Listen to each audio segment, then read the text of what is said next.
Hello everyone, it's Anna, also known as That Star Wars Girl, and before the video starts, I just wanted to let everyone know that I have an Indiegogo live right now of my very first comic book cover ever. So if you like me and you want to support my artwork, go on to the Indiegogo, the link is in the description below, and check out some of the tiers, and if you support it, it would mean the world to me.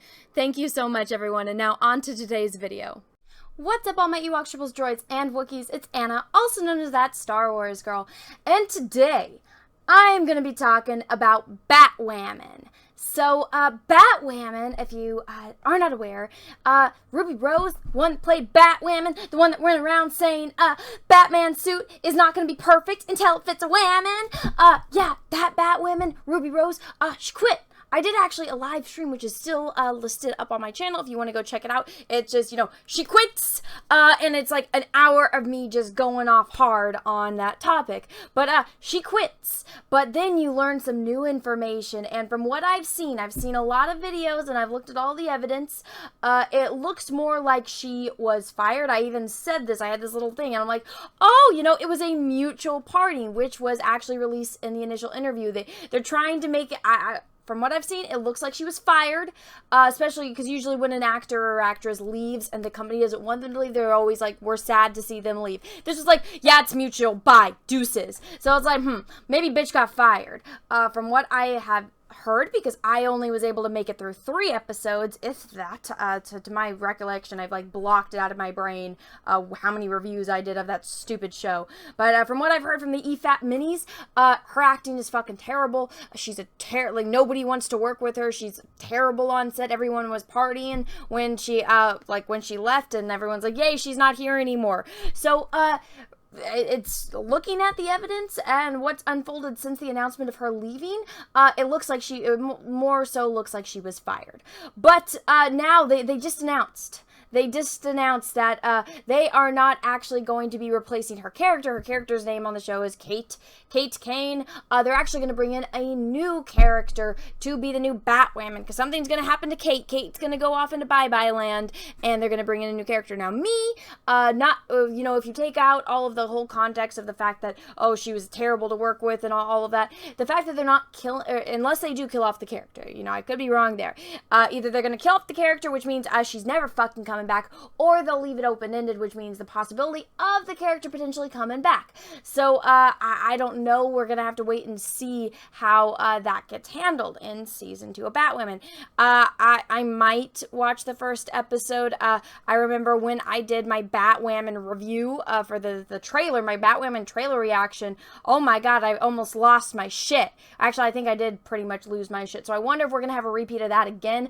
When I did that though, I made a lot of YouTube friends, which I thought was cool. That's how I met It's a Gundam, because he watched my review and he's like, oh shit, this chick's losing her mind. And I'm like, yeah, I was fucking losing my mind. So it's either gonna be bad, like it's a CW, it's gonna be fucking bad. The shows, I'm sorry if you like Arrow, I personally, I don't like Arrow. I was able to get through a little bit of The Flash, just teeny little bit, but it's like their own genre of shows, to be completely honest. It's like how they have soap operas. It's like its own soap. It's its own genre. The CW shows, they're on this other playing field as compared to any other TV show. I don't know how any other way to explain it. That's just what it is.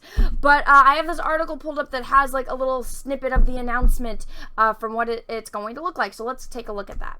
Alright everyone, so I have this article pulled up. So this is from Bounding in Comics, a very good site. I highly recommend it. So if we scroll down, now I did read this article, it's full of a lot of information, but this is the one thing that I wanted to focus on in this video, and the link for this article, if you want to read the entire thing, will be in the description of this video. So this is a new Batwoman casting info. So Batwoman season 2, so this is all like the nitty gritty of it. So it says, disclaimer, the persons and events depicted in casting breakdown are fictitious. Any similarity to actual persons or event is unintentional. We are committed to providing blah blah blah blah blah, or equal employment opportunity, and prohibit all forms of unlawful discrimination and harassment based on ages 40 or over, ancestry, color, gender, gender expression, gender identity, genetic information, genetic information, what? Marital status, medical condition, mental or physical. So this is just, you know, the intense disclaimer. No posting on Facebook, Twitter, personal blogging, or any websites about the role, the show, the script, or other actors in the show. Well, that failed already. Jacob, so it's got all of these people, all of the actors and actresses. It makes me so sad. The dude that plays the dad, he was in that one Cinderella movie, Ever After, with Angelica Hudson. I love Angelica Hudson. She is like one of the best actresses to ever live. Drew Barrymore was okay, the accent, oh girl, but oh my god, he was such a hunk as the prince in that. Cinderella is my favorite princess, so I'm like, I watch all of those cheesy Cinderella movies. Ever After is a good movie, I will say that. Aside from Drew Barrymore's accent, which was, it was fucking terrible. I love Drew Barrymore though, but still. Anyway, completely off topic. So this is Seeking. This is the new character that is going to replace Kate, aka Ruby Rose. So Ryan Wilder, female, mid to late 20s, any ethnicity. Ryan Wilder is about to become Batwoman. She's about to become Batwoman. She's likable, messy, and goofy, and untamed. Okay, so she's likable, all right. She's messy, a little goofy. You could have just said she's a goofball, but and untamed. So nothing about her intelligence, nothing about her fighting ability or her, you know, self-defense ability. Because you know, Batman was kind of a fucking ninja. You have to have some kind of heroism and some kind of fighting ability to be in the Batman or Batwoman character. Nothing about that. She is also nothing like Kate Kane, so she might have a personality. She might not be someone that will allow her sister or murderers get away with everything just because they're women or that they are under the LGBTQ plus community. The women who wore the batsuit before her, with no one in her life to keep her on track, Ryan spent years as a drug runner, lovely, dodging the GCPD and masking her pain with bad habits. So she's probably an alcoholic or a drug addict. Today reformed and sober. So yeah, she was either a drug addict or an alcoholic. Ryan lives in her van with her plant. Lovely. A girl who stole milk from an alley cat and could also kill you with her bare hands. Okay, how? How is she gonna kill us with our bare hands? You have to... Is she fucking strong? Is she like is she built like fucking Xena? Is that something? And even then, like, you have to be pretty fucking strong to be able to, you know, kill someone with your bare hands, especially for those that are gonna lose their fucking shit. Yes, women are not physically stronger than men. That is not biologically possible unless you were one of the people that were born not the gender that you identify with, and that it's a very different case. But if you were born a woman and you will still identify as a woman, there is no fucking way in hell. And yes, there are some women that are very muscular, very strong, very physically built. 9 times out of 10, that's not the case. Killing someone with your bare hands, I mean, that makes me think of like fucking Hulk status. I mean, there could be incidents where you get on top of them and you know, gouge their eyes out. Maybe, I don't know, you do something.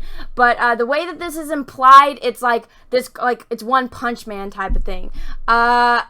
Is this girl fucking beast or something, like ex-pro wrestler or something? I don't know, but maybe, I don't know. Ryan is the most dangerous type of fighter, highly skilled and wildly undisciplined. Okay, you can ask any fighter, it takes discipline to be good at something. Do you think that Batman was good at martial arts because he was undisciplined? No. Didn't you watch the fucking Karate Kid? Did you not watch the fucking Karate Kid where Daniel, he's like, I want to learn Kung Fu and all this shit. And he's just like, paint the fences. paint. Oh, now you do the entire thing again with your other hand. And so when he's doing the martial arts, it's like, oh, do this. And he immediately knows it because it's the muscle instinct stuff. Watch a fucking movie. Learn how this shit works. I mean, I'm not a fighter. I'm a little teeny tiny hobbit. The only thing I can do is I think I'm a pretty good shot. But aside from that, and I had to learn that at an early age because my dad's like, I got 3 fucking girls. I got to teach you girls how to defend yourself and stuff like that. But, I mean, I took dance and I hated every fucking second of it. Decade and a half of my life wasted. I cannot fucking dance to save my life. But it takes discipline and skill also, which is why I did not have that because I am not the skilled with the feet. But anyways, totally off topic there. But highly skilled and wildly undisciplined. Again, that doesn't. In what? That doesn't really make sense. My friend Jessie Milestone, she's a professional fencer. She teaches people how to fence. It takes discipline to learn how to fight like that. Go watch that one movie, Fight Club. It takes some type of discipline to learn the art of fighting and how, hey, if you put your thumb in your hand like that, guess what? You're gonna break your fucking thumb. I didn't know that because I don't spend all my time, I am a girl. I did not learn how to punch. I didn't learn until I was much older that if you put your thumb in your hand when you make a fist to punch someone in the face, it's gonna fucking hurt you. So, that in a way is a discipline. An out lesbian, that's the very next thing. Wow. Okay. Oh yeah, and that is one thing that they did say, that they are only going to be casting somebody that is a member of the LGBTQ plus community. So, any women out there that you are not a lesbian, that you do not like pussycats, then guess what? You're not welcome. They're not looking for the best person for the job. They're just looking to click that little checklist. So I'm sorry, any actresses out there that this might have been like the best role, this might have been the role of your life, this might have been the best performance out there, and I've used this analogy before. Did you ever watch that TV show White Collar? Alright, well if you haven't, let me explain. White Collar, there's this con artist, but he's brought back in to catch other con artists, and he is this, in a way, he's a very handsome man, he's very smooth with the words and with the ladies, he's a ladies man, that's part of the character. The actor that plays him is named, or his name is Matt Boomer. Guess what? He's a gay man. He is married, and him and his husband have children. He is not a womanizer in real life. That's what acting is called. You can even go as far as Neil Patrick Harris in How I Met Your Mother. He's a womanizer character named Barney in that TV show. Is Neil Patrick Harris a womanizer in real life? No! Again, him and his husband, they actually met on the set, and they got married, and they have children. He is a gay man playing a straight man. Guess what? If they would have said no gay men are allowed to audition for this role because it has to be a smooth womanizer type of man, like a macho type of man, Neil Patrick Harris would have never had that part. But guess what? He was perfect as Barney. That was an amazing character, and his portrayal of it was what made it shine so much. He came off as like funny and, still a lovable guy, even though sometimes he was an asshole. And that's when you don't put a limit on who you can cast. There might be and this is exactly, it's called acting. Do you think, what's his name? Oh my god, of course I'm blanking on his name when I'm filming, but the guy, Eddie Roseman something, I always forget his last name. Eddie, he played Stephen Hawking in The Theory of Everything. Is he a fucking scientist with ALS? No! Because they didn't say, hey, only these people with this thing, this very specific disease, and this very specific field of study can audition to play Stephen Hawking. No, they got the best actor for the freaking job. When you have, oh my gosh, of course I'm going to blank on his name again, In A Beautiful Mind. That's a true story about a man that was a mathematician that also had schizophrenia. The actor that played him, of course I'm blanking on it, Russell Crowe. Do you think Russell Crowe had schizophrenia? No! Do you think Russell Crowe is a mathematician? No! He was playing a fucking character. That is what acting is called. So, you can only be a member of the LGBTQ plus community, to audition for this part because she's an out lesbian.